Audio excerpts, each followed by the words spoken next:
Uy, ang yuta, panalangin.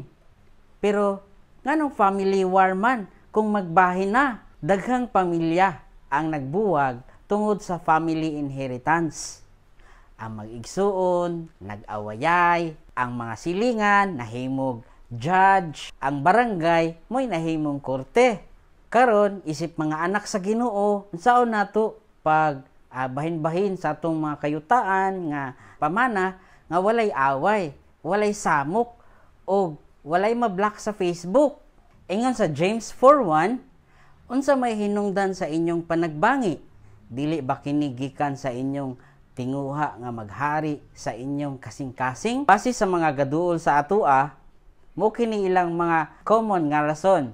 Una, dapat mas daghan akong bahin kay ako'y magulang. Masuod ko ni mama. Moong ako'y dapat masunod. Uy, dili ko gusto ihatag ang ako ang bahin kay magnegosyo pagud ko. Pero kalma, ang yuta nga inyong gaawayan, dili nimo madala sa langit. Pero ang relasyon nimo sa imong mga igsuon, importante hangtod sa kahangturan. Unsa man atong unang nga buhaton di ay dapat pangayuwaon na ang giya sa Ginoo.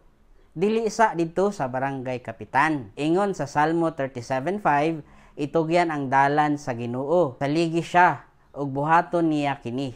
Kung magampo ka, basin dili na kinahanglan dayon nga i-post nimo sa Facebook nga ipatulpo ko gid ni siya ba. Ikaduha, pilia ang kalinaw, dili ang kabtangan. Ingon sa Mateo 5:9, bulahan ang mga naghimo sa kalinaw, kay sila pagadawaton nga mga anak sa Dios. Asa may gusto nimo? Naay yuta pero walay igsuon muduol nimo? Walay yuta pero naay igsuon nimo nga magtinabangay kanimo.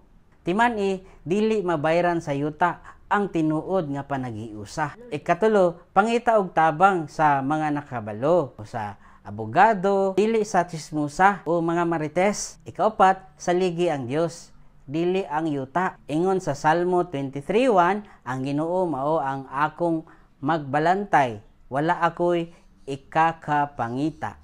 Kung tanaw nimo, yuta ra ang imuhang future, gamay ra imong pagsalig sa Ginoo. Dili yuta ang nagbuhi nato. Ang Dios ra gyud ang naghatag og tanan kanato. Mas musalig ka ba sa kwarta kaysa sa provision sa Ginoo? Kung gusto nimo ang tinuod nga panalangin, itugyan sa Dios ang tanan.